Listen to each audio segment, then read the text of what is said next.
Muy buenos días. Hoy vamos a iniciar una actividad de formación en el marco de las Olimpiadas Venezolanas de Astronomía en su edición 2026, refiriéndonos a el conocimiento actual que se tiene sobre el comportamiento de las estrellas, su origen y evolución y cómo ha ido progresivamente cambiando nuestro conocimiento y nuestra percepción de lo que son las estrellas, ¿sí?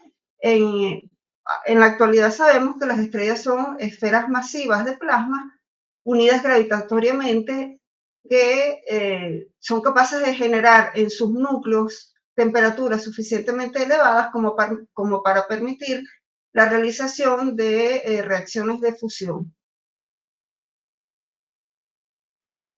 Nuestra visión de lo que son las estrellas inicia en la edad griega, ¿sí? Donde se formaliza el concepto fundamental de lo que es la visión científica moderna en términos de suponer que los seres humanos están en capacidad de entender la naturaleza y describir los fenómenos que la caracterizan en base al uso del lenguaje universal de las matemáticas.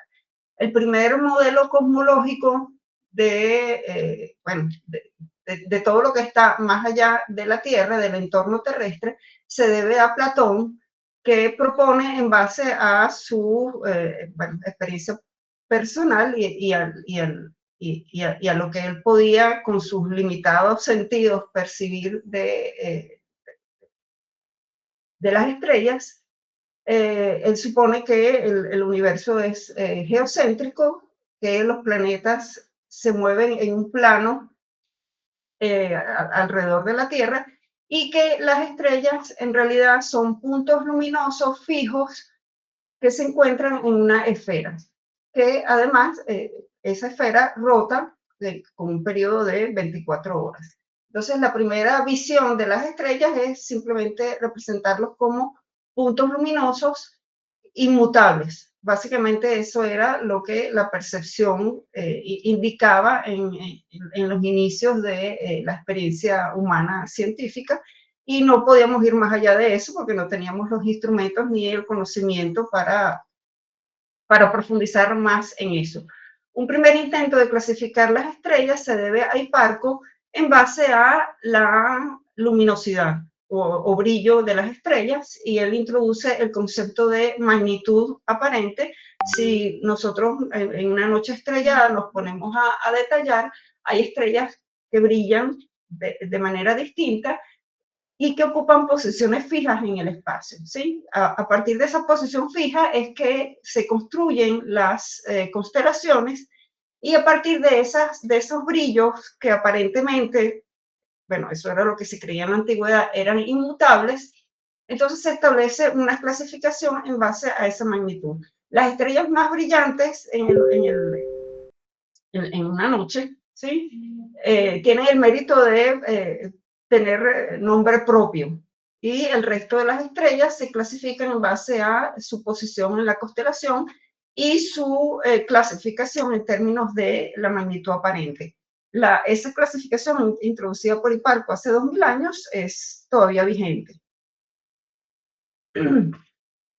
Muy bien, en base a la observación del movimiento de los planetas en el siglo XVI, Johannes Kepler, que era un matemático eh, bastante completo y que además le gustaba la astronomía y además tenía a su disposición las mediciones más precisas de la época sobre la posición de los planetas, deriva lo que conocemos hoy en día como las leyes de Kepler, que describen el movimiento de los planetas en el sistema solar. Y básicamente lo que nos dicen las leyes de Kepler es que los planetas siguen órbitas elípticas con el Sol en uno de los focos de esa elipse, que si uno traza una línea que une al planeta con el Sol, esa línea barre áreas iguales en intervalos de tiempos iguales. Eso significa que cuando el Sol está más cerca del Sol, se mueve a una velocidad radial mayor que cuando está más alejado. esas dos propiedades las derivó Kepler a partir del estudio de la posición de la órbita de Marte. Y la tercera ley, que es la que concatena el radio de la órbita con el período orbital, que nos dice que, bueno, que es la gráfica que tenemos aquí, que nos dice que el radio promedio de la órbita al cubo va como el período al cuadrado, o sea que cuanto más alejado está el planeta del Sol, su período orbital es mayor. Esa ley le tomó a Kepler aproximadamente 20 años en poder deducirla, debido a que tenía que trabajar con los datos observacionales de distintos planetas.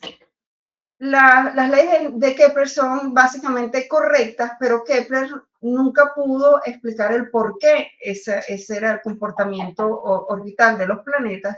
Ese mérito se debe a Newton, que primero desarrolla la matemática necesaria para escribir o para proponer la mecánica clásica. Y en base a la ley de gravedad, cuya expresión él deriva, es la interacción gravitatoria entre dos masas, siempre va a ser atractiva y va a ser proporcional al producto de las masas e inversamente proporcional a la distancia al cuadrado. Newton deriva las leyes de la mecánica clásica, deriva la expresión de la ley de gravitación universal, y sobre la base de ese desarrollo, Newton demuestra que las leyes de Kepler son consecuencias de la forma que tiene la atracción gravitatoria entre los cuerpos. La mecánica clásica, hoy en día sabemos que es limitada. O sea, la mecánica clásica no puede aplicarse, por ejemplo, para objetos que estén muy separados entre sí, para la interacción entre galaxias. No puede aplicarse para objetos que se muevan a velocidades cercanas a la de la luz, ni para objetos microscópicos. Pero bueno, dentro de ese límite, objetos macroscópicos que se mueven a baja velocidad y que se encuentran relativamente cercanos, la mecánica clásica es perfectamente válida. Un parámetro importantísimo que se requiere en el estudio de los astros es determinar la distancia de los objetos astronómicos, ¿sí? Y un método, el método más sencillo, pero es un método limitado, es el que corresponde al uso del paralaje. Cuando uno observa desde dos puntos distintos un objeto lejano, uno observa un aparente cambio en la posición relativa de ese objeto. Si usamos como base la órbita terrestre, o sea, observamos un objeto astronómico en un cierto momento, y 6 meses después, en el lado opuesto de la órbita de la Tierra, volvemos a medir la posición de ese objeto. A partir del cambio en la posición aparente, uno puede determinar el ángulo P y, usando una relación trigonométrica trivial, determinar la distancia de ese objeto a la Tierra. ¿Sí? En términos de la base, el radio de la órbita terrestre, esa distancia estaría dada en unidades astronómicas. Una unidad astronómica es la distancia promedio de la Tierra al Sol, que es del orden de 150 millones de kilómetros. Esa escala es útil solo para objetos dentro del sistema solar. Para objetos más alejados, por ejemplo, las estrellas o las galaxias, o cosas todavía más alejadas, la escala que se usa para distancia es el año luz o el parsec. El parsec es la distancia a la que se encuentra un objeto de nosotros que tenga un paralaje de 1 segundo de arco. Y un parsec vale, el equivalente en años luz es de 3,26 años luz. Y esa es la unidad que se usa básicamente fuera del sistema solar. No tiene sentido hablar de kilómetros ni de unidades astronómicas para objetos fuera del sistema solar. El hecho es que el paralaje es útil para medir objetos cercanos. ¿A qué me refiero? Bueno, básicamente a estrellas que se encuentren cerca del entorno del Sol, estrellas tal vez en las galaxias enanas, las nubes de Magallanes, pero hasta ahí. O sea, hay un límite que nos da los instrumentos, más allá del cual básicamente uno no puede medir esa variación en la posición aparente del objeto, y necesitamos otro tipo de fenómeno físico para medir distancia. Pero en todo caso, para las estrellas de nuestro entorno cercano, el paralaje es un método directo y útil para medir distancias. Y particularmente es el estudio de estrellas binarias. Las estrellas binarias son estrellas que están vinculadas entre sí gravitatoriamente. Y usualmente cuando uno puede detectar un sistema binario de estrellas, uno también puede medir la distancia de ese sistema a nosotros, porque están lo suficientemente cerca como para que uno pueda diferenciar los dos miembros de ese sistema binario. ¿Cuál es el interés del estudio de las estrellas binarias? Es que, bueno, vamos a ver más adelante que estudiando el espectro electromagnético que generan las estrellas, uno puede obtener parámetros físicos relevantes como la temperatura efectiva, la luminosidad de la estrella o su composición. Pero un parámetro crucial para modelar una estrella y para entender cómo se comporta una estrella es su masa. Y la única manera de medir masas en estrellas es a través de interacción gravitatoria de una estrella con otro objeto, que básicamente tiene que ser otra estrella, tienen que ser objetos de masas comparables para ver un efecto. O sea, la Tierra prácticamente, el Sol es totalmente transparente al movimiento terrestre porque la masa de la Tierra es despreciable respecto al Sol. Para poder ver un efecto gravitatorio, los objetos tienen que tener masas comparables. Y eso es lo que suele ocurrir en sistemas binarios de estrellas. Aquí lo interesante es que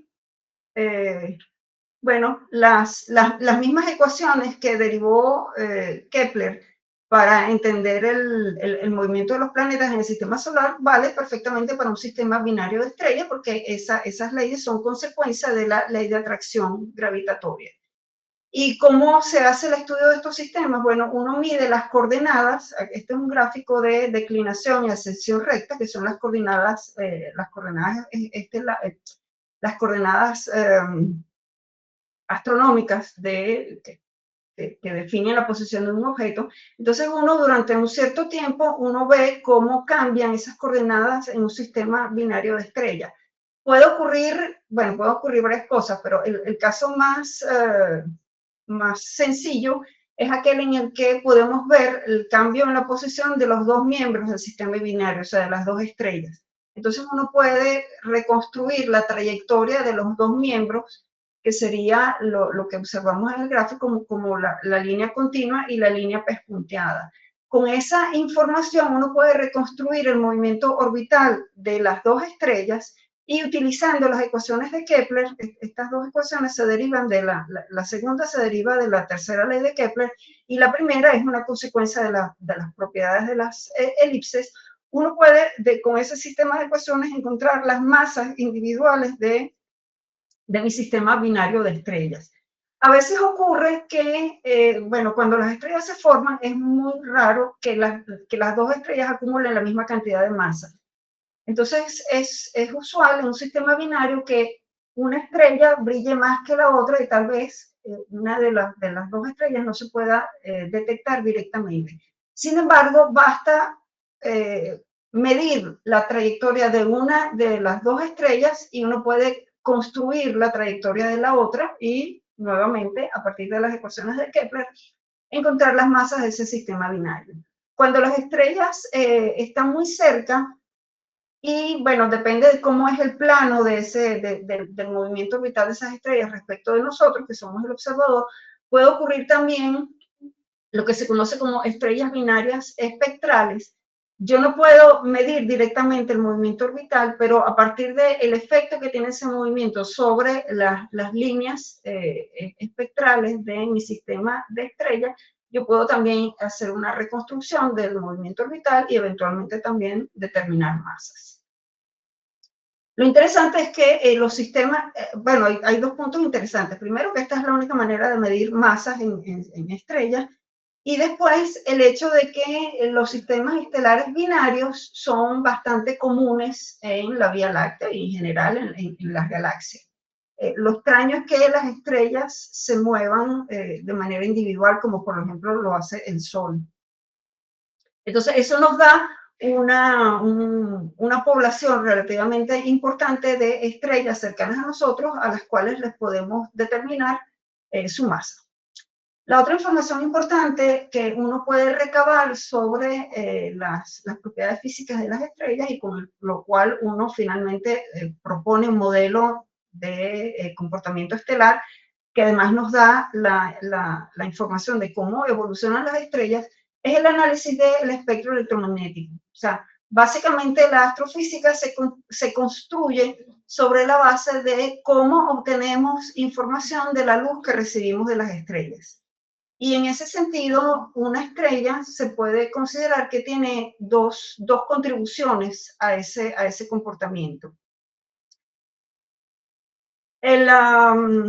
Bueno, inicialmente, antes del desarrollo de la astrofísica, antes de que tuviésemos suficiente tecnología para desarrollar instrumentos de medición que nos permitieran obtener la información en todo el espectro electromagnético, la observación astronómica se limitaba al rango visible, que es el rango en el que es sensible la vista humana, que además coincide con una ventana dentro de ese espectro electromagnético, una ventana que permite la atmósfera. No todo el rango del espectro electromagnético entre los rayos gamma y las ondas de radio nos llegan desde el espacio exterior, porque la atmósfera absorbe ciertas zonas, ciertas bandas. Por ejemplo, los rayos gamma, una buena parte de los rayos X y de los ultravioletas.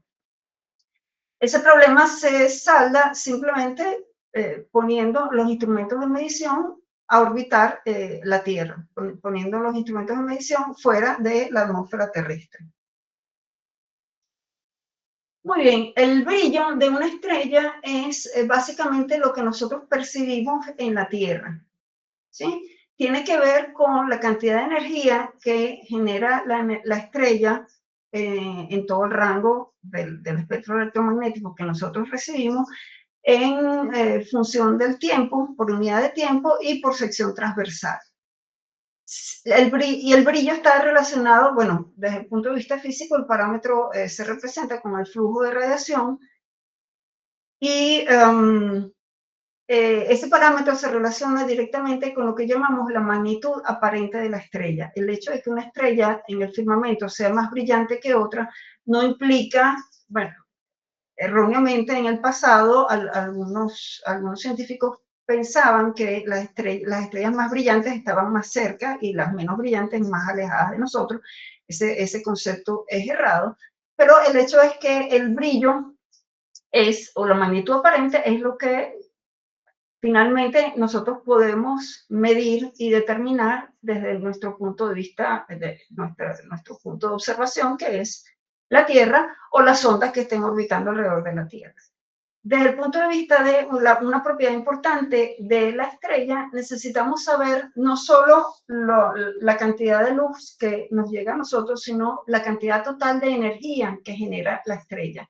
Ese parámetro se conoce como la luminosidad intrínseca de la estrella, y si uno conoce la luminosidad intrínseca, o sea, si uno conoce la cantidad de energía por unidad de tiempo que genera la estrella en todo el espectro electromagnético, y mide la cantidad de energía por unidad de tiempo que uno recibe en la Tierra, uno puede utilizar esos dos parámetros para determinar distancias.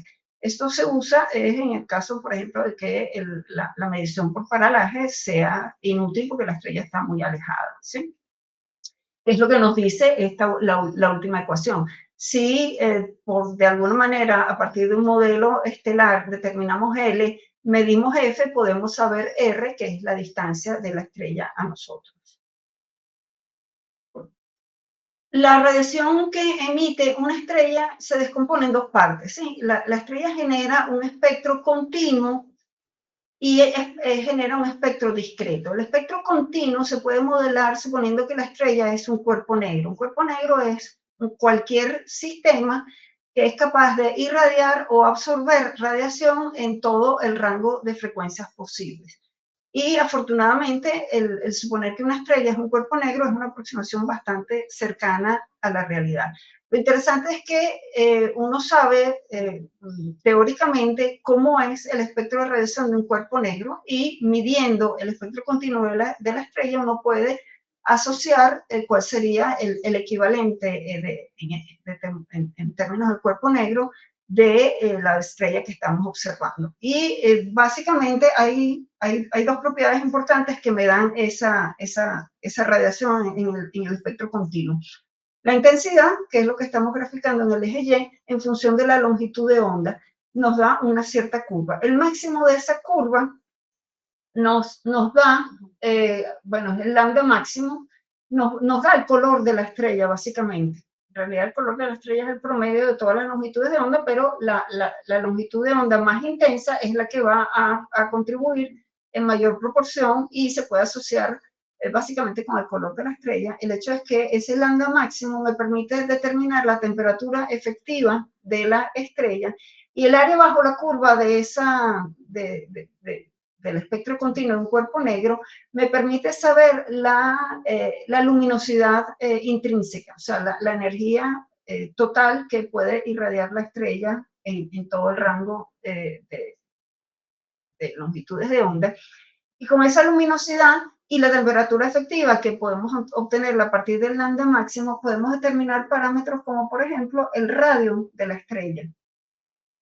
Entonces, ajustando el espectro continuo de una estrella a un cuerpo negro, podemos obtener información valiosa de las propiedades físicas de la estrella, como su temperatura superficial y su tamaño y su luminosidad absoluta. La otra contribución que se observa cuando uno descompone el espectro electromagnético de una estrella es lo que se conoce como las líneas espectrales o líneas de absorción. El primer físico que se puso a estudiar este fenómeno, analizando básicamente el espectro solar, fue Joseph Fraunhofer, que determinó una cantidad de, bueno, con las limitaciones de la época, logró determinar 475 líneas independientes del espectro solar. Y a partir del trabajo, bueno, tuvieron que pasar más de 100 años para poder entender el fenómeno físico que genera esas líneas de absorción, pero desde el punto de vista cualitativo, los trabajos de Bunsen y Kirchhoff sobre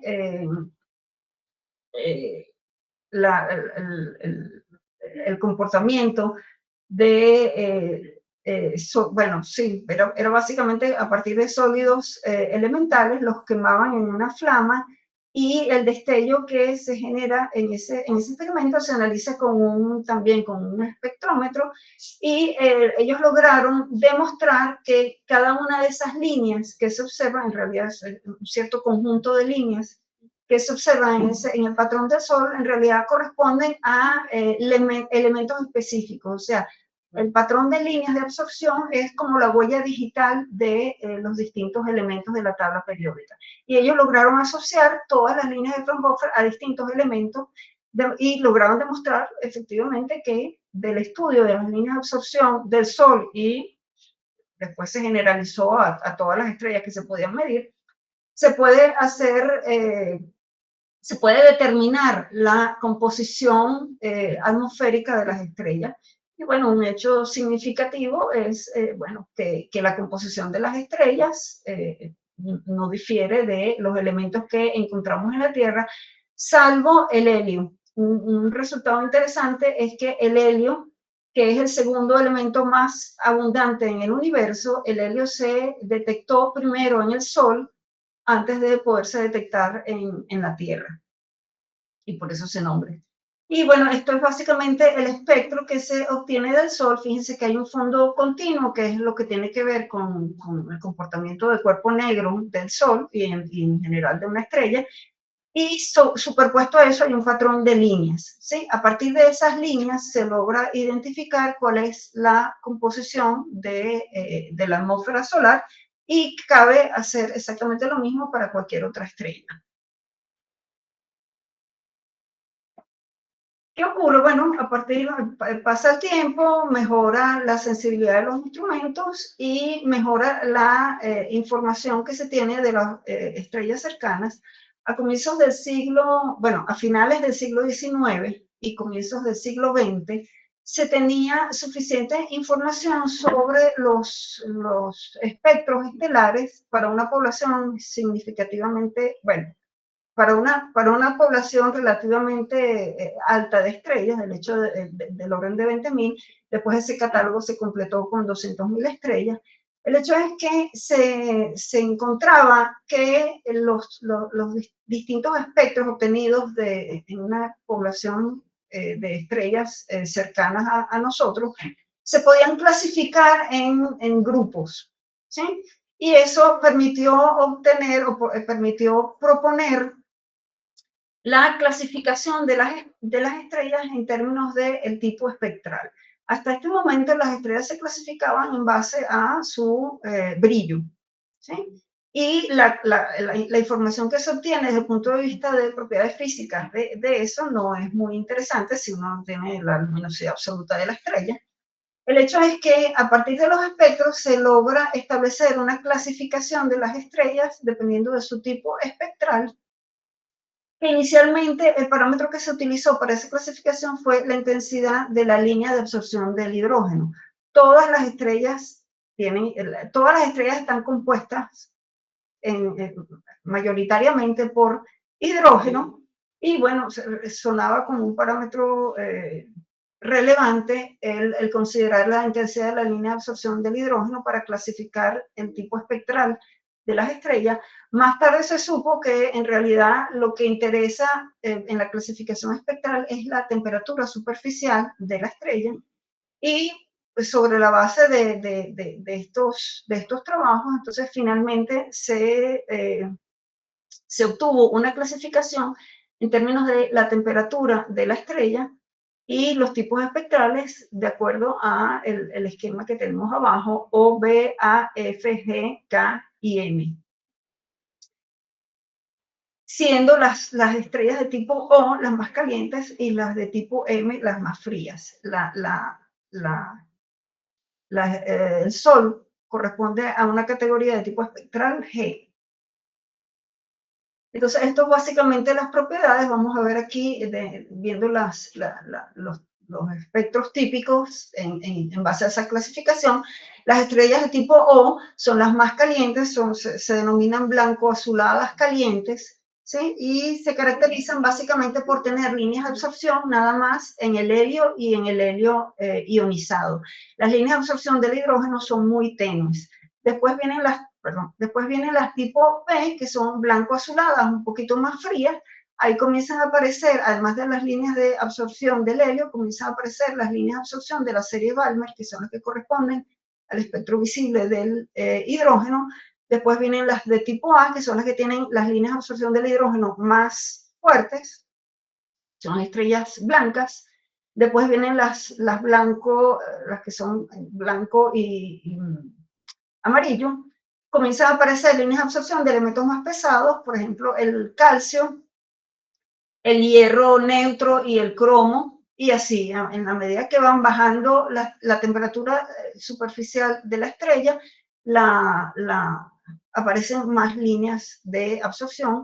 Las de tipo espectral G, que son a las cuales corresponde el Sol, se caracterizan, fíjense, bueno, aquí está, se caracterizan por la presencia de líneas de absorción ya más intensas del hierro y del calcio, además de las líneas de absorción del hidrógeno, y así. ¿Ok? Hasta las más frías, que son las de tipo L. Y T, bueno, T fue una clasificación posterior que corresponde a estrellas que básicamente emiten en el infrarrojo.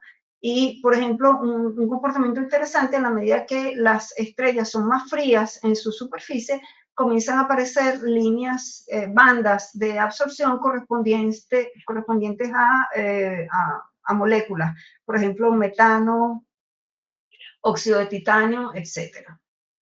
Entonces, bueno, sobre la base de todo lo que se sabía a comienzos del siglo pasado en términos de los tipos espectrales y algunas de las propiedades básicas de las estrellas, como su temperatura superficial y su masa, los astrofísicos comenzaron a tratar de establecer relaciones entre esos parámetros físicos a los efectos de tratar de entender qué es una estrella y cuáles son sus propiedades, cómo esas propiedades se vinculan entre sí y cómo eso finalmente condiciona la evolución de la estrella.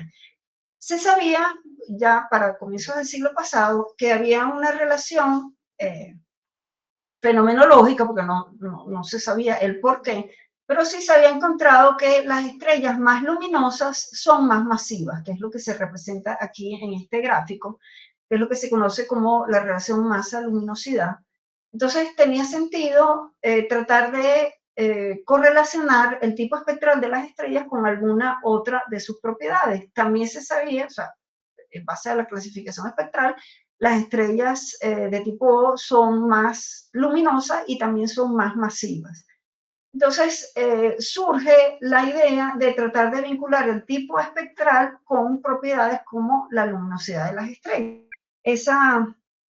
Ese análisis lo realizaron de manera independiente y simultánea dos astrofísicos, Hertzsprung y Russell, y por eso es que bueno, se llama diagrama HR.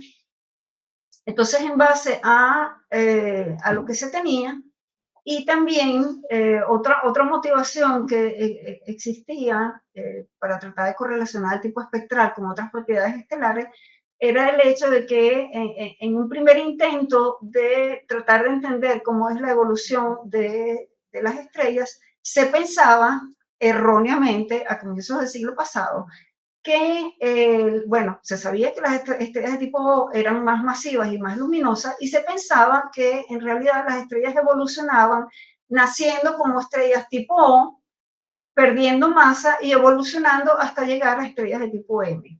¿Sí? Esa fue la primera propuesta de evolución estelar, que es completamente errada, pero bueno, era lo que se pensaba con lo que se sabía para la época. En ese momento, a comienzos del siglo pasado, había una carencia importante en términos de lo que conocían los físicos, porque básicamente las líneas de absorción de las estrellas son un fenómeno fundamentalmente cuántico, tiene que ver con transiciones de niveles de energía de los electrones localizados en los átomos y hasta el desarrollo bueno, del átomo de Bohr, el desarrollo de la mecánica cuántica y la comprensión del comportamiento cuántico de esos electrones, no hubo manera de saber por qué los espectros de las estrellas eran como eran. Entonces, bueno, faltaba una información importante en términos de el origen de ese comportamiento para poder eventualmente tener un modelo correcto y adecuado del comportamiento de una estrella. El hecho es que el diagrama HR es brutalmente importante porque, bueno, el diagrama HR sirve para entender una cantidad de fenómenos en astrofísica brutales, pero lo más interesante es que, bueno, lo más interesante es lo inesperado, ¿sí? Cuando se hace la representación del, fíjense que aquí lo que estamos graficando es en el eje de las Y, es la magnitud absoluta, también se puede representar en términos de la luminosidad, y en el eje X, en la parte de arriba, tenemos el tipo espectral ordenado de estrellas más calientes a más frías. ¿Sí? Entonces, en vez de encontrar un comportamiento relativamente sencillo como el que se sabía que existía para la relación masa-luminosidad, aparece algo totalmente inesperado. La mayor parte de las estrellas se encuentra en una zona localizada de esa gráfica que se conoce como la secuencia principal, pero aquí lo importante es las estrellas que no están en la secuencia principal. ¿Sí? Hay un número significativo de estrellas que se salen de esa tendencia aparentemente lineal, que es la que corresponde al extremo superior derecho o inferior izquierdo. ¿Sí? ¿Qué nos dice ese comportamiento? Bueno, lo que nos está diciendo ese comportamiento en la zona que llamamos supergigantes, lo que nos está diciendo el gráfico es que hay estrellas que tienen luminosidades brutales, luminosidades muy elevadas. Sin embargo, desde el punto de vista de su tipo espectral, son estrellas relativamente frías. Y en el otro lado tenemos estrellas que son muy calientes porque su tipo espectral es de tipo, está entre el tipo B y A, son estrellas muy calientes, pero su luminosidad es muy baja. Entonces eso se sale del esquema que la gente se imaginaba a comienzos del siglo pasado. Y eso lo que nos está indicando es que en el caso de las supergigantes, Son estrellas muy frías, pero para tener semejante nivel de luminosidad tienen que ser estrellas muy grandes. El radio de esas estrellas es muy grande para generar semejantes niveles de luminosidad. Y por el otro extremo, donde tenemos las enanas blancas, es el caso contrario. Son estrellas muy calientes, pero su luminosidad baja, lo que nos indica es que las estrellas son estrellas muy pequeñas, tienen diámetros muy bajos. Bueno, cuando uno, tiene que pasar el tiempo para poder compilar y entender las relaciones físicas fundamentales, el hecho es que este esquema que se observa en el diagrama HR en realidad nos da información sobre cómo es la evolución de las estrellas. Sin embargo, bueno, cuando se obtuvo la primera vez esta representación, faltaba información como para poder sacarle más provecho al diagrama HR. El hecho es que el diagrama HR nos da información sobre cómo es la evolución estelar y también se puede utilizar cuando yo sé el tipo espectral de una estrella, pero la estrella está muy alejada, como para medir su distancia. El diagrama HR también sirve para determinar distancias estelares, porque a partir del tipo estelar, el tipo espectral, uno puede determinar su magnitud absoluta y midiendo la magnitud aparente, como vimos hace unas transparencias atrás, uno puede determinar distancias. En el caso, por ejemplo, en la primera transparencia se mostraba una foto de un cúmulo globular de estrellas. El diagrama HR de un cúmulo globular de estrellas es importantísimo para tratar de, es importantísimo porque nos está diciendo que todas las estrellas en un cúmulo globular son hermanas, son estrellas que nacieron simultáneamente. Y el diagrama HR nos da idea, por ejemplo, de la edad de un cúmulo globular. Entonces, hay información física relevante que uno puede obtener del diagrama HR, y en particular para lo que nos interesa hoy va a ser crucial a los efectos de entender cómo es la evolución estelar. Muy bien, atmósferas estelares. Existe una propiedad fundamental que no vamos a describir en mucha profundidad aquí, que es la opacidad de una estrella, que nos da el límite físico más allá del cual nosotros no podemos saber qué es lo que ocurre dentro de la estrella. ¿Sí? La estrella es un plasma, es una cantidad de masa brutal. O sea, eso escapa a nuestra experiencia cotidiana, la cantidad de masa que contiene una estrella, inclusive la estrella, el Sol, que es una estrella relativamente pequeña, la cantidad de masa que contiene el Sol es brutal. El hecho es que desde el punto de vista físico hay un límite por debajo del cual nosotros no podemos, con ningún método de detección, medir variables físicas o parámetros físicos en el interior de las estrellas. ¿Sí? Nosotros básicamente lo que podemos estudiar a partir del espectro electromagnético que nos llega de una estrella es lo que ocurre en las capas más externas de la estrella, que es lo que se conoce como la atmósfera estelar. Sin embargo, eso no limita el uso de modelos estelares, sobre la base de la propiedad de las atmósferas estelares y los modelos que me permiten relacionar las variables físicas relevantes en una estrella, yo puedo determinar qué es lo que ocurre en el interior de la estrella. ¿Okay? El hecho es que tanto el espectro continuo como el espectro de líneas se obtienen de las capas más superficiales y más frías de la estrella. Muy bien, por eso es que cuando uno hace la representación del espectro continuo de la estrella como un cuerpo negro y obtenemos una temperatura, hay que tener cuidado con a qué nos referimos con la temperatura de la estrella. La temperatura de la estrella varía muchísimo y básicamente lo que nos da la radiación continua de la estrella es la temperatura superficial o la temperatura, incluso dentro de las mismas capas. La atmósfera estelar, básicamente la atmósfera se estudia en el Sol porque es nuestra estrella más cercana, pero incluso dentro de las mismas capas, distintas capas que se forman en la atmósfera solar, la temperatura puede ser un parámetro que varía muchísimo. Pero básicamente en la superficie del Sol, por ejemplo, la temperatura promedio es del orden de 5.000 grados centígrados, mientras que en su núcleo se alcanzan temperaturas del orden de 20 millones de grados. ¿Sí?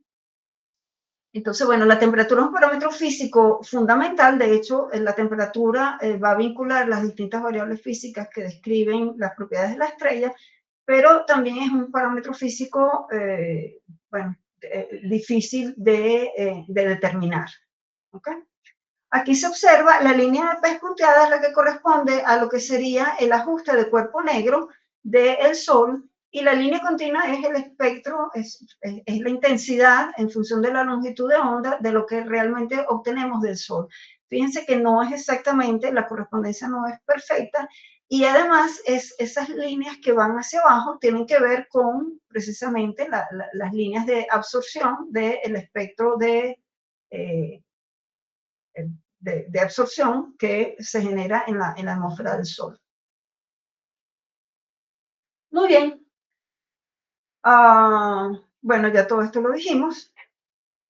Entonces la idea es, bueno, proponer un modelo para entender el comportamiento de una estrella es algo relativamente complicado, bien sea por el hecho de que no tenemos toda la información disponible y también por el hecho de que son distintas variables físicas que tenemos que correlacionar, y eso al final nos da un sistema de ecuaciones, lo que se llama ecuaciones acopladas, o sea, son ecuaciones que se relacionan entre sí a través de parámetros físicos comunes. La manera de resolver eso, o sea, de proponer un modelo creíble de estrella y encontrar la respuesta a la pregunta cómo se comportan las distintas variables físicas en la estrella, y cómo esa correlación entre las variables físicas cambia en el tiempo, que es lo que nos da la evolución de las estrellas. Ese problema, bueno, es un problema complicado, pero se resolvió básicamente en los años 70 porque tiene que resolverse a partir de modelos computacionales. O sea, se obtiene un sistema de ecuaciones acopladas que se resuelven numéricamente. Y hoy en día incluso uno puede encontrar en Internet modelos de evolución estelar que son de libre acceso, y uno puede ponerse a jugar con eso. Claro, la idea es usar parámetros reales de las estrellas para poder entender su comportamiento, pero ese es un problema básicamente resuelto, y con el poder de cálculo que tenemos hoy en día se logra un detalle en términos del comportamiento de las estrellas brutal. El hecho es que los modelos estelares se basan en modelos termodinámicos, en suponer condiciones de equilibrio. Hay unas ciertas condiciones que se tienen que cumplir para aplicar eh, condiciones de equilibrio, pero básicamente se cumplen. O sea, básicamente la estrella durante toda su vida trata de mantener lo que se conoce como el equilibrio hidrostático. En una estrella hay los libros hablan de fuerza, pero en realidad son dos propiedades que se contraponen, ¿sí? El hecho de que, bueno, tenemos una masa, la masa, obviamente, si, la interacción gravitatoria siempre, como es atractiva, siempre está presente. A diferencia, por ejemplo, de los campos electromagnéticos, que yo puedo tener sistemas cargados, pero si la carga neta es cero, la interacción electromagnética es básicamente despreciable. En el caso, y esa condición es crucial en astrofísica, porque a medida que vamos en escala a observar objetos cada vez más alejados, el efecto atractivo de la gravedad es más importante. El hecho es que hay dos propiedades que se contraponen y que son las que generan finalmente el equilibrio dentro de una estrella. Uno de ellos es la gravedad, la masa que compone la estrella, toda esa masa se atrae. La atracción gravitatoria tiende a hacer que la estrella se comprima. Al comprimirse la estrella se calienta, porque bueno, eso es una propiedad también de la interacción gravitatoria. La energía La energía potencial gravitatoria, al contraerse la masa por el efecto atractivo, la energía potencial gravitatoria aumenta y eso se traduce en un aumento de energía cinética que se observa a nivel macroscópico como un aumento de temperatura. El aumento de temperatura, un plasma, en realidad, un plasma es como un gas, un gas un poquito más complicado, ¿sí? Un gas cargado.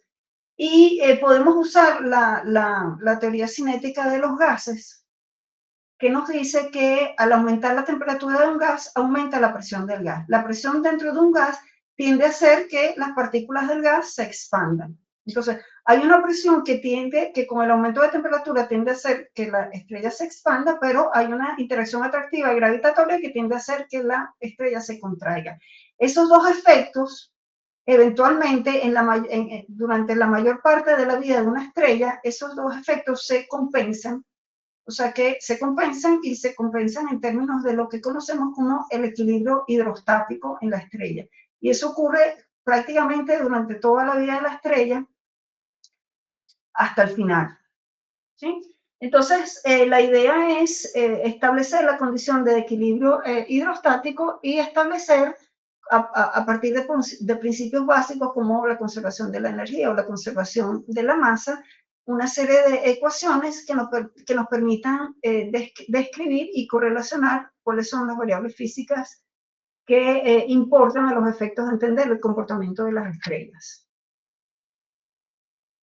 Entonces, bueno, ya vamos, aquí no nos vamos a preocupar mucho de cómo obtenemos las ecuaciones ni de qué tan complicada puede ser la ecuación, pero es importante mostrar la ecuación porque eso nos da idea, nos va a permitir entender la evolución estelar. El hecho es que en todo caso la ecuación P por B igual a nRT es una ecuación que se ve en bachillerato, es lo que se conoce como la ecuación de los gases ideales. Nos relaciona el volumen que ocupa un gas con su presión y con su temperatura para un cierto número de partículas que componen ese gas, ¿sí? La manera como esa ecuación se reescribe para ilustrar lo que ocurre en una estrella es lo que tenemos enmarcado en el recuadro rojo, porque usualmente cuando uno trabaja con gases ideales, uno trabaja con gases de un solo tipo, ¿sí? Un sistema de partículas idénticas. En el caso de una estrella, el sistema de partículas es más complicado porque tenemos hidrógeno, tenemos helio, o sea, son distintos tipos de partículas, tenemos elementos más pesados, aunque son básicamente trazas, pero además el plasma tiene una contribución debido a la ionización, debido a la presencia de cargas, básicamente electrones libres, que también contribuyen al gas de partículas y se tiene que incluir en este cálculo. Entonces, uno en vez de hablar de una cierta densidad de partículas, uno habla de un peso molecular promedio, que es lo que tenemos en el denominador. El término mu m sub h es lo que se conoce como el peso molecular de mi contribución de las partículas en la estrella.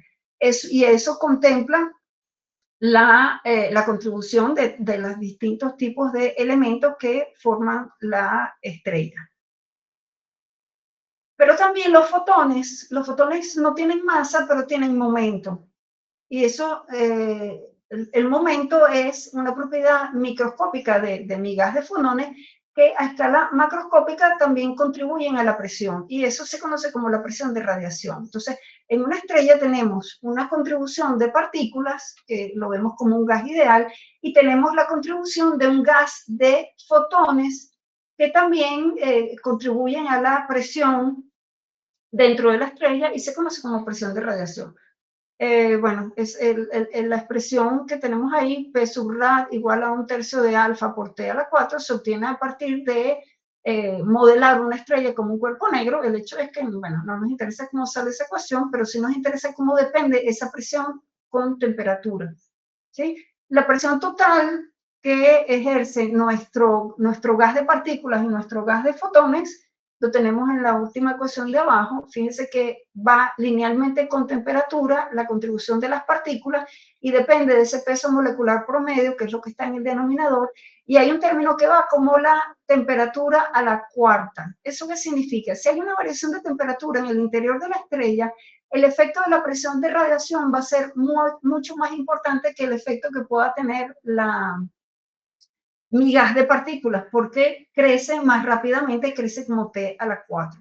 Y eso lo que nos indica es que puede ocurrir en el caso de que se produzca un aumento de temperatura en el interior de la estrella, puede ocurrir que por efecto de la presión de radiación se rompe ese equilibrio hidrodinámico y eso hace que las capas menos densas exteriores de la estrella, por efecto del aumento de la presión de radiación, se expandan, venciendo la atracción gravitatoria y venciendo el efecto del gas de partículas. Fuentes de energía. Prácticamente durante 2000 años, desde que comenzó la filosofía natural en la Grecia antigua hasta prácticamente comienzos del siglo pasado, los seres humanos, los astrofísicos, los astrónomos desconocían completamente cuál era la fuente de energía de una estrella.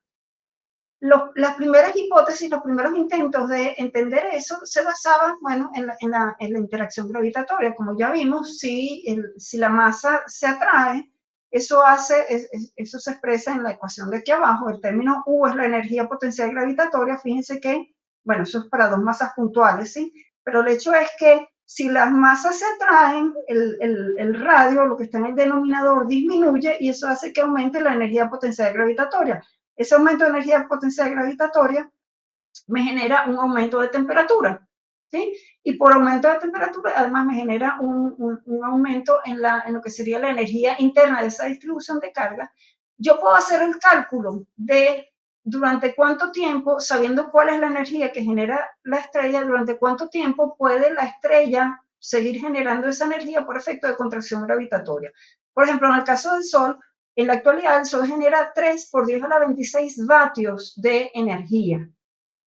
Con esa tasa, con esa potencia que está generando en la actualidad el Sol y sabiendo cuál es la masa del Sol, yo puedo decir, en base a la contracción gravitatoria de la masa que compone el Sol, ¿cuánto tiempo puede brillar el Sol?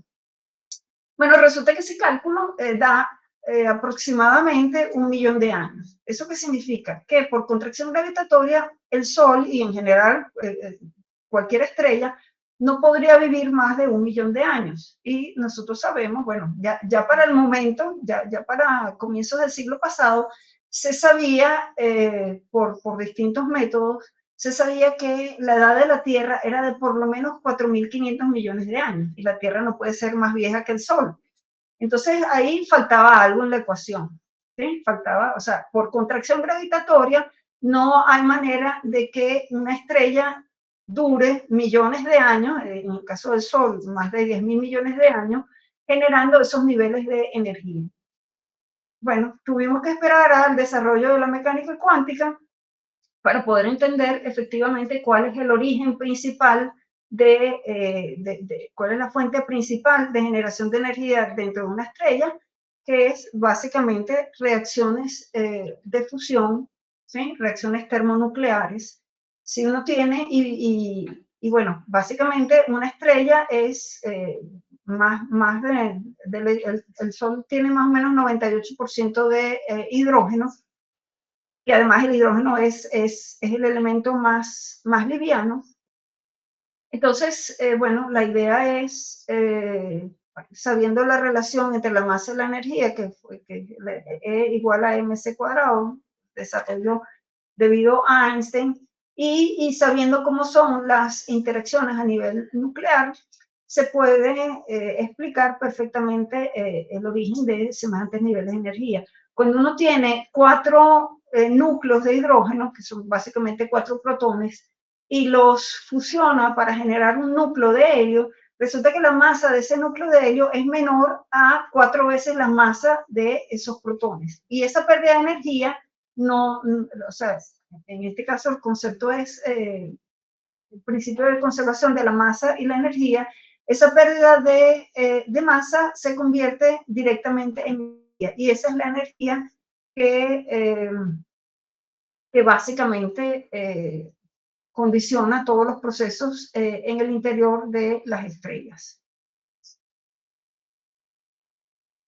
Rápido, rápido. Muy bien.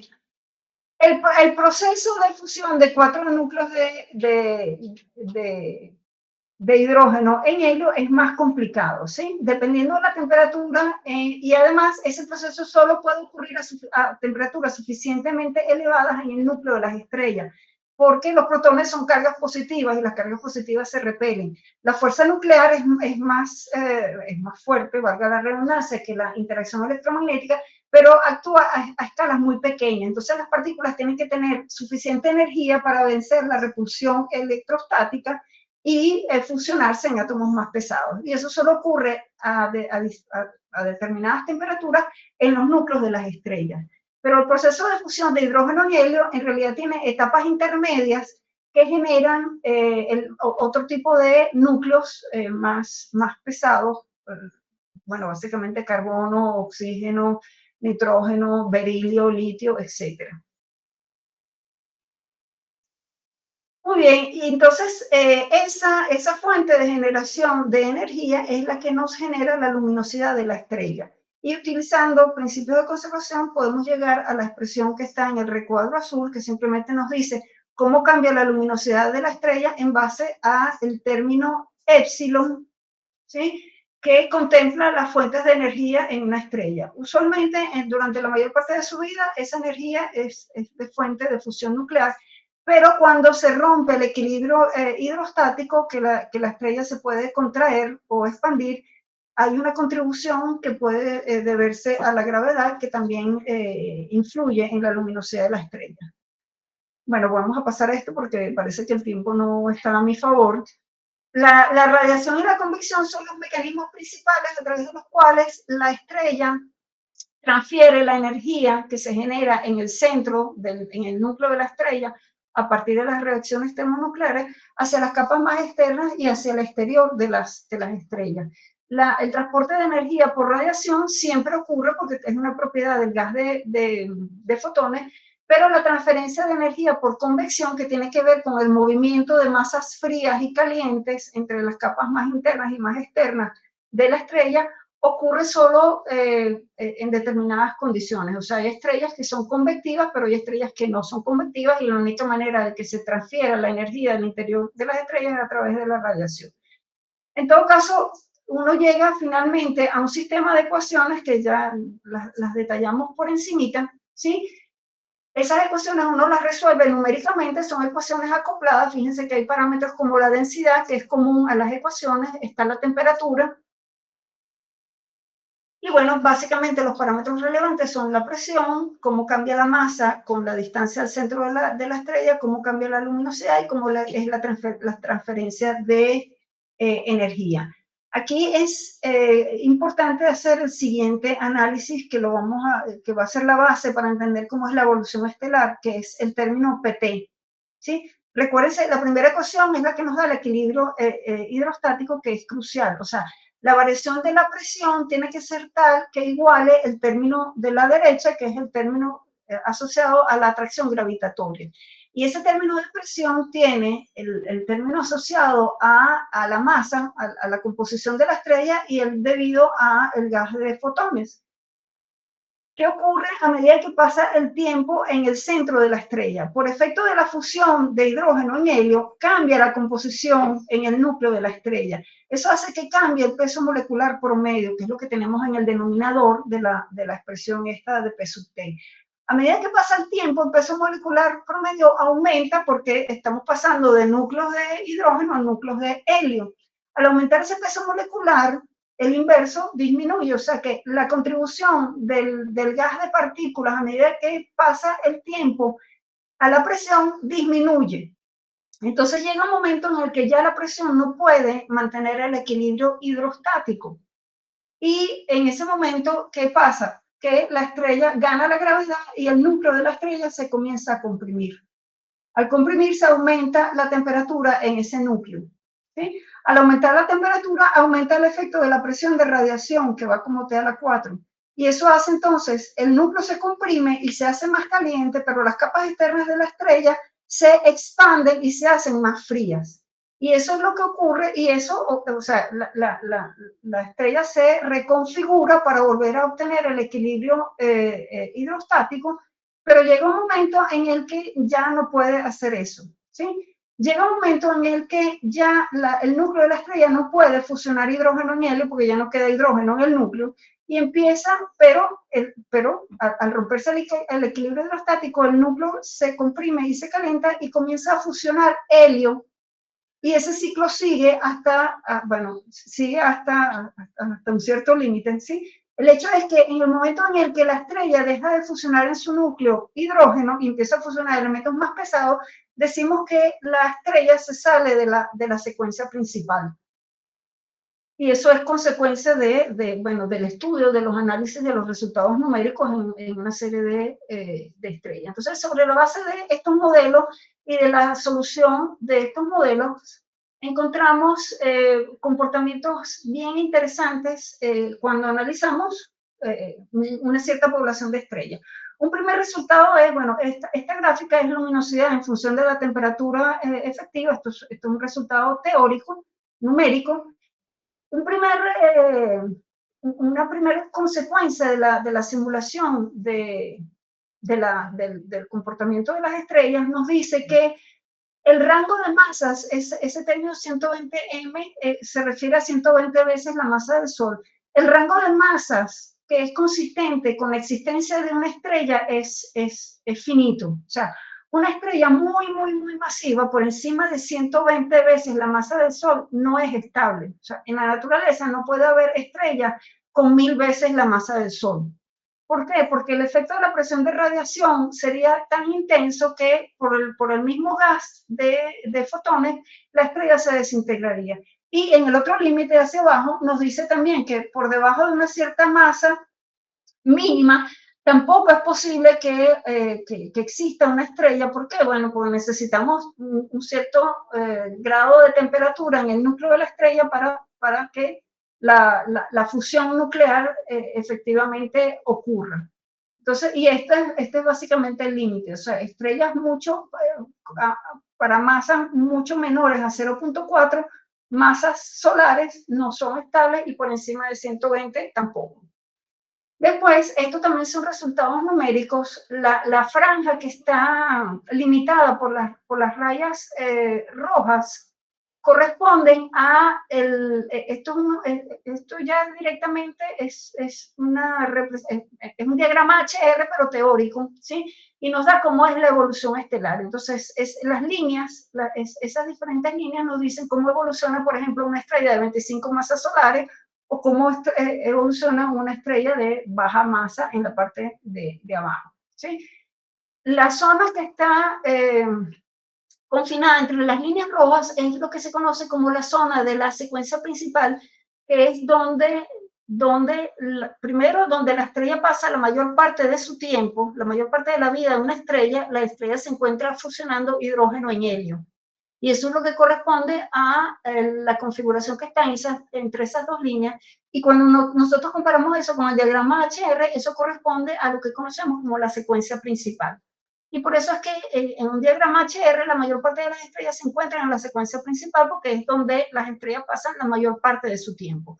Pero cuando ya no pueden fusionar hidrógeno en helio y empiezan a fusionar cosas más pesadas, entonces se salen de esa zona de estabilidad y son las líneas que se representan hacia la derecha en ese diagrama.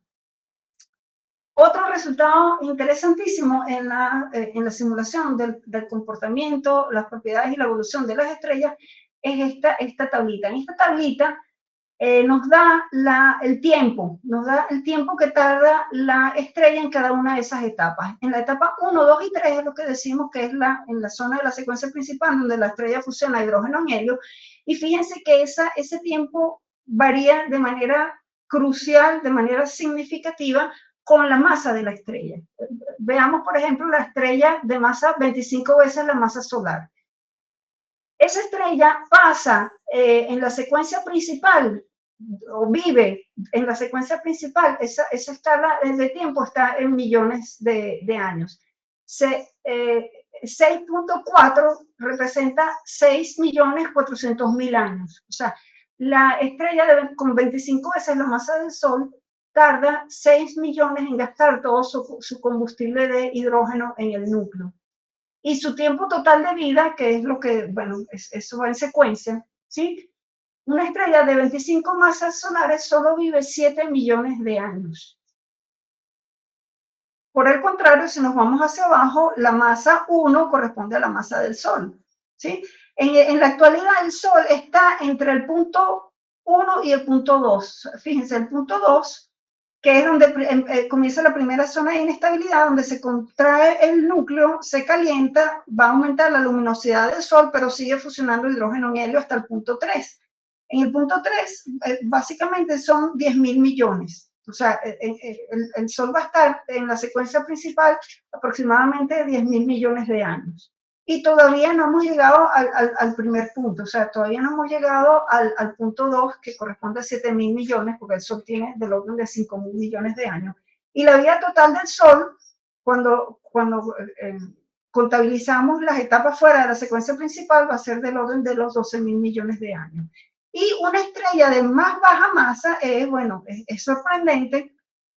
Primero, una estrella con 0.8 veces la masa del Sol, primero encontramos que ni siquiera sale de la secuencia principal. O sea, no va a tener suficiente masa como para fusionar elementos más pesados que el hidrógeno. Pero lo más significativo es que el tiempo de vida de una estrella con 0.8 veces la masa solar es de 25.000 millones de años. Es más que la edad del universo. Una estrella con esta masa que se haya formado inmediatamente después del Big Bang todavía estaría brillando.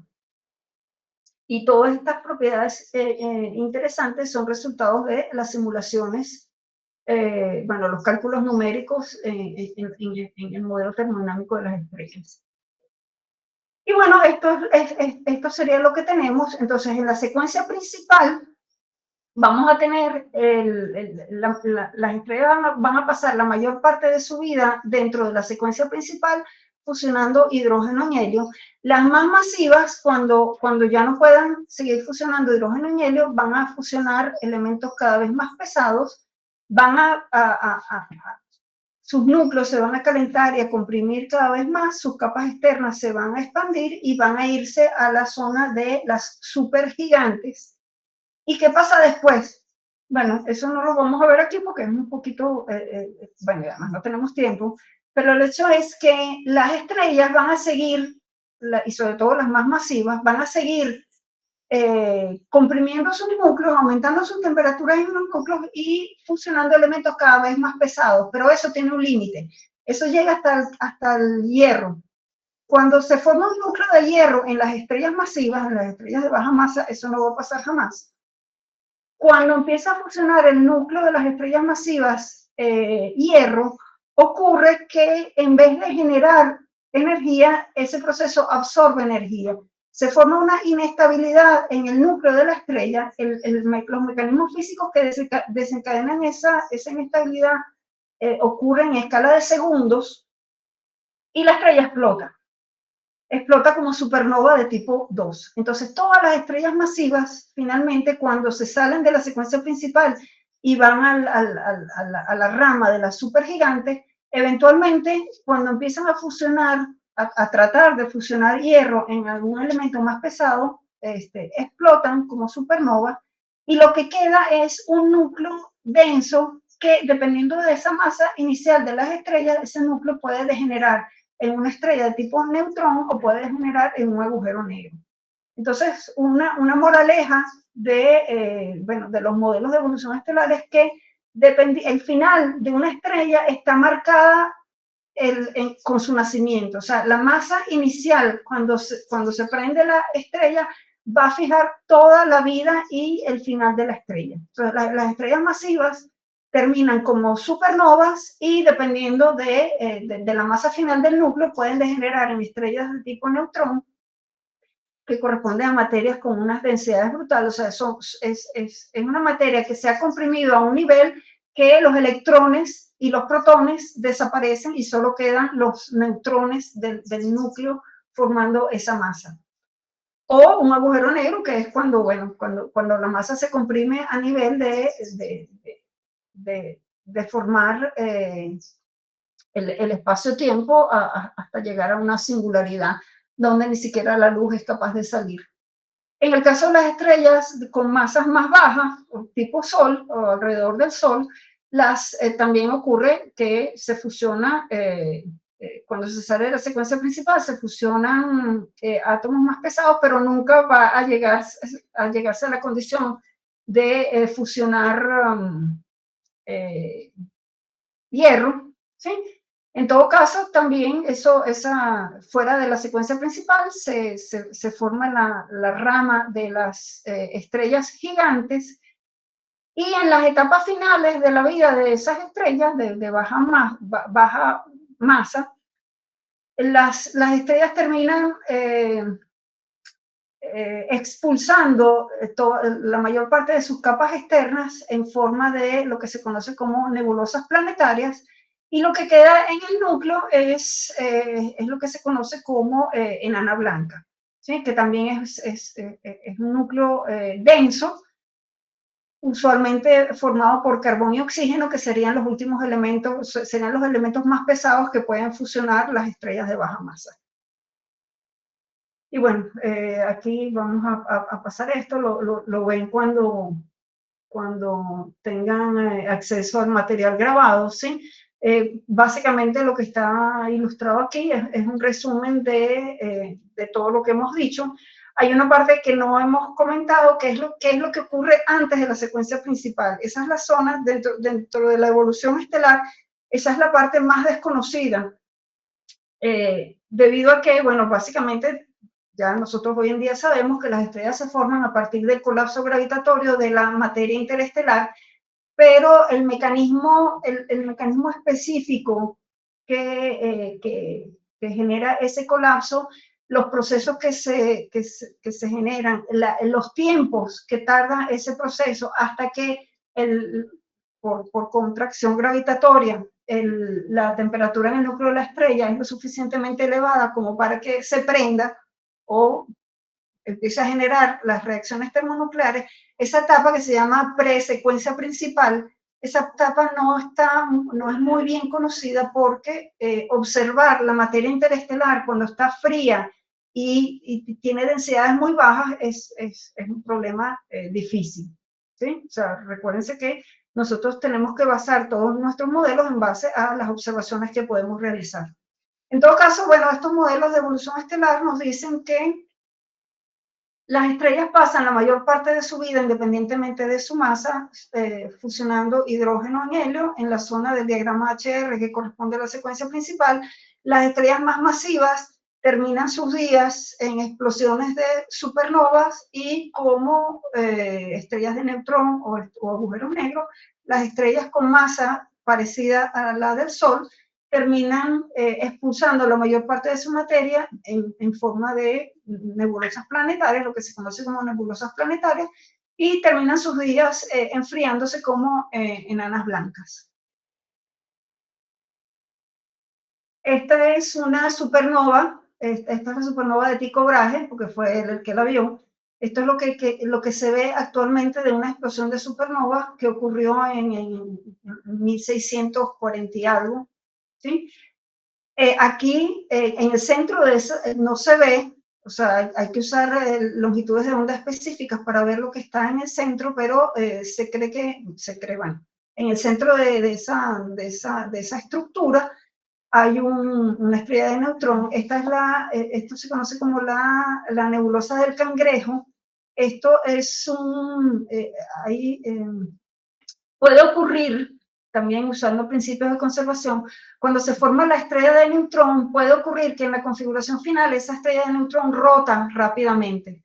La rotación rápida de una estrella formada básicamente por neutrones genera pulsos electromagnéticos en el rango de las ondas de radio. Eso es lo que se conoce como un pulsar. Los pulsares fueron descubiertos en los años 70 y bueno, y ya hoy en día se entiende el mecanismo que lo genera. El hecho es que la nebulosa del Cangrejo tiene en su centro un pulsar, ¿sí? Y bueno, es una supernova de tipo 2 que ocurre cuando las estrellas son suficientemente masivas. Y aquí ya terminamos con esto, vamos a ver el videíto rápidamente, el video son como 4 minutos, ¿sí? Vamos a ver un video en el que se comparan los tamaños relativos de las estrellas cuando están en la secuencia principal o cuando están en la zona de gigantes, ¿ok?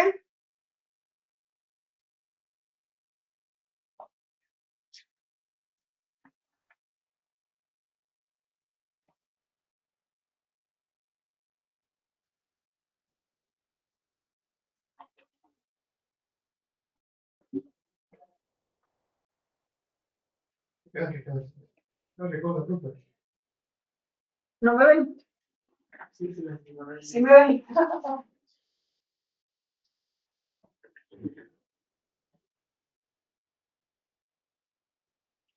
¿Yo no paró? Ah. Fíjense, esa es la estrella Kepler 22b, es una estrella, es un planeta, perdón, es un planeta extrasolar.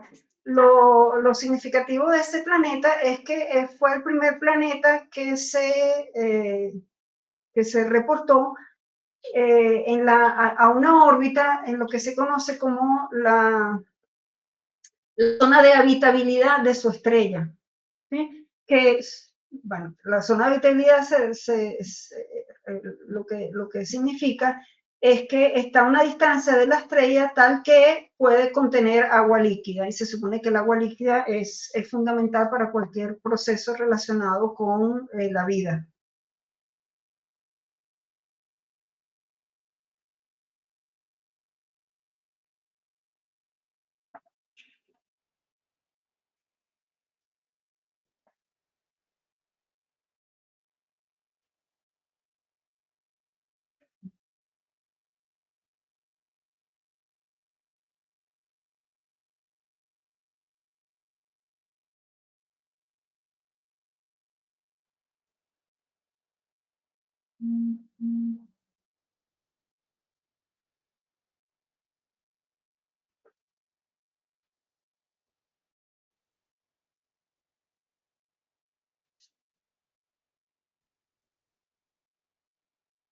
Fíjense, Próxima Centauro es una estrella de la constelación del Centauro, es la estrella más cercana a nosotros, es una enana roja de tipo espectral M con una masa de aproximadamente el 12% de la masa solar. Es una de las estrellas con menor masa que hemos logrado detectar, y se sabe en base a los resultados de la sonda Kepler que tiene por lo menos 3 planetas orbitando alrededor.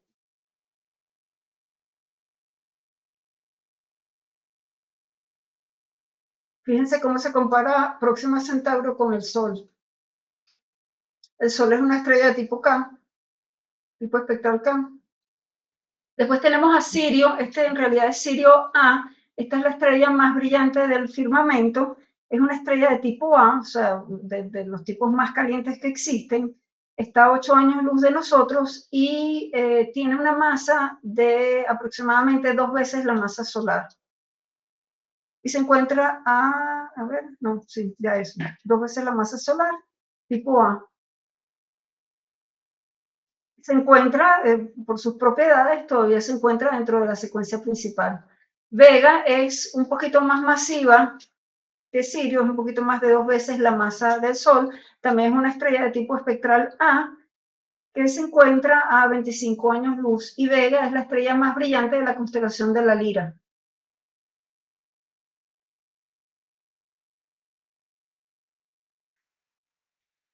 Arturo, si se dan cuenta por su tamaño, Arturo tiene básicamente la misma masa del Sol. Sin embargo, fíjense cómo se compara con, bueno, aquí el Sol simplemente sale de escala.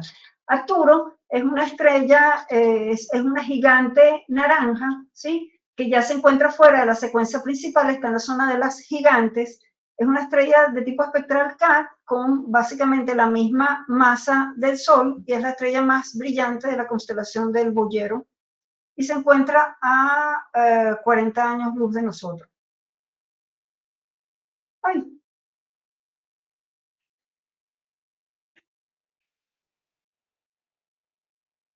La que sigue es Rigel, es una, bueno, Rigel es una supergigante azul. Su tamaño, Rigel está todavía en la secuencia principal, y su tamaño brutal se debe a que tiene una masa de 21 veces la masa del Sol. Es de tipo espectral B y se encuentra a 860 años luz de nosotros. Es la estrella más brillante de la constelación de Orión.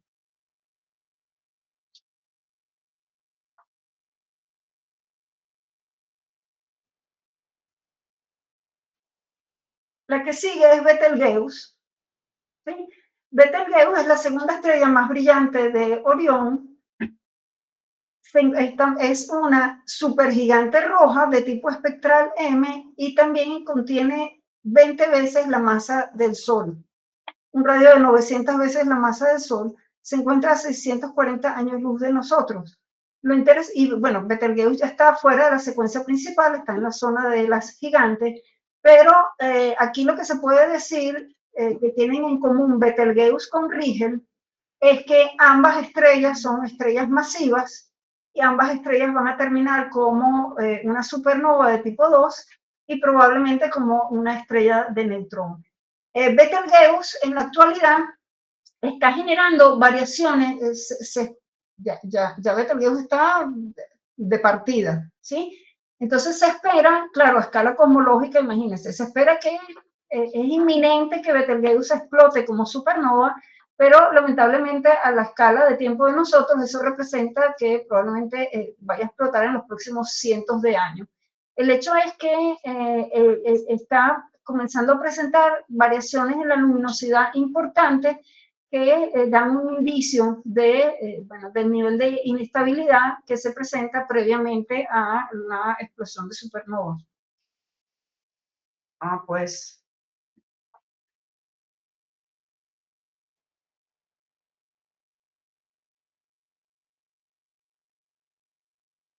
VI Canis Majoris es una estrella en la constelación del Can Mayor, que es la misma constelación de Sirio, ¿sí?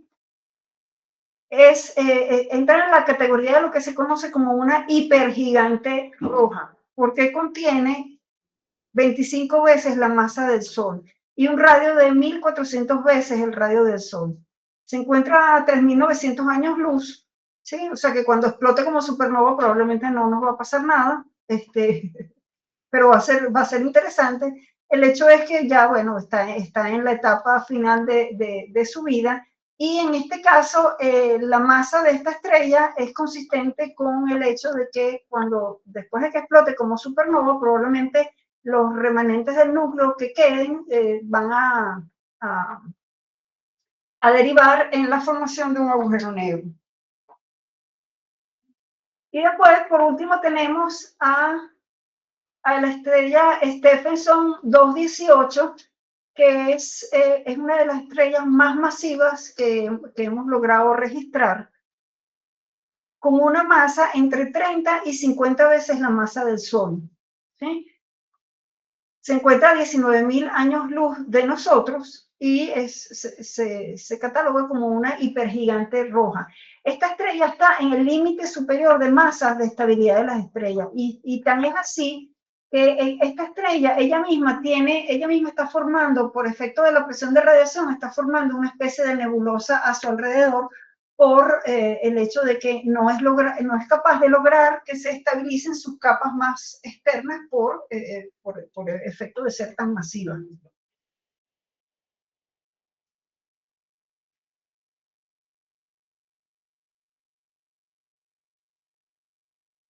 Después tenemos el TON 618, ya vamos a esperar que se vea mejor, bueno, sí, el TON 618 es un agujero negro supermasivo que da origen a la formación de un cuasar hiperluminoso. Los cuasares son estructuras que todavía no se entienden muy bien, en particular porque son estructuras que solo son reconocibles cerca del límite del universo observable, o lo que es lo mismo, en las primeras etapas de evolución del universo. El hecho es que este agujero negro se calcula que tiene 66.000, tiene una masa equivalente a 66.000 millones de soles. y se encuentra a 10.400 millones de años luz de nosotros, o sea, cerca también del universo observable y bastante lejos como para que no nos pase nada. Otro agujero negro supermasivo es el Phoenix A, que, a ver, mi chuleta, también es un agujero negro hipermasivo que se encuentra a 5.800 años luz de nosotros y que comprende una masa de 100.000 millones de soles.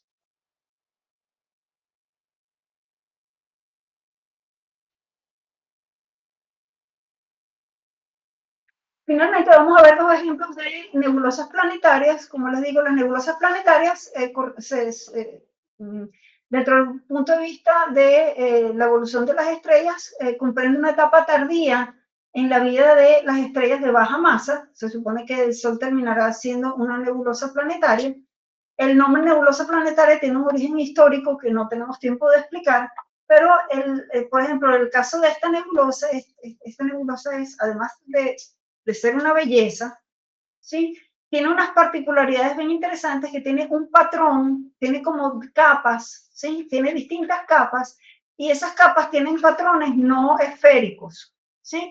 La forma que tiene, bueno, esas distintas capas lo que nos está diciendo es que la estrella durante distintos periodos de tiempo ha expulsado cantidades significativas de masa de su atmósfera, pero además ese patrón intrincado lo que nos está diciendo es que esta nebulosa se origina en un sistema binario de estrellas. O sea, hay una estrella que está expulsando sus capas externas en su etapa final de vida, una estrella de baja masa, pero hay un compañero invisible que genera ese patrón tan intrincado en esas capas superficiales que va expulsando la estrella que está obviamente muriendo y que terminará sus días como una enana blanca.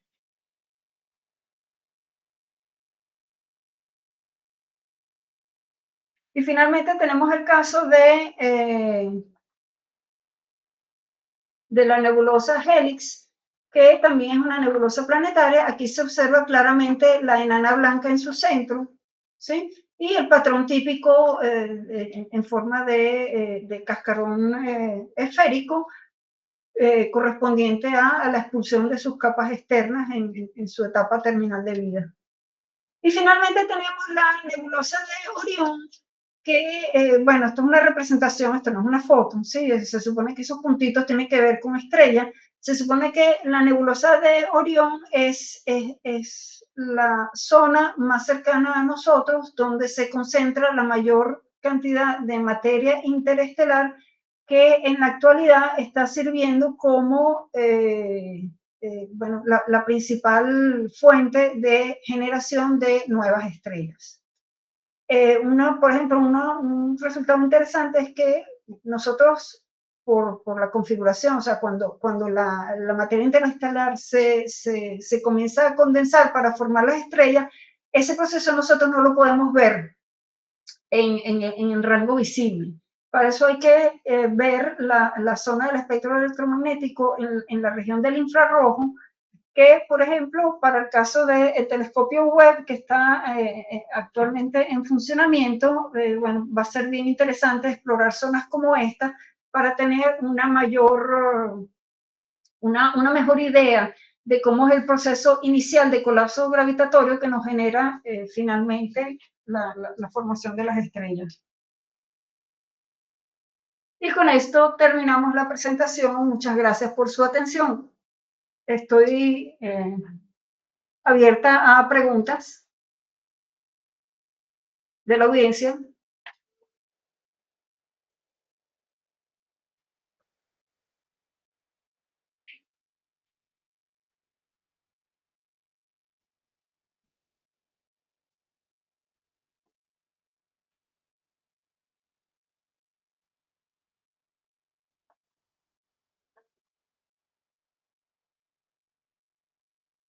¿No hay preguntas?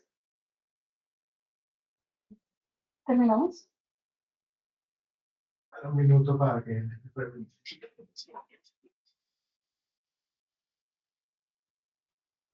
Estoy esperando que te pongan.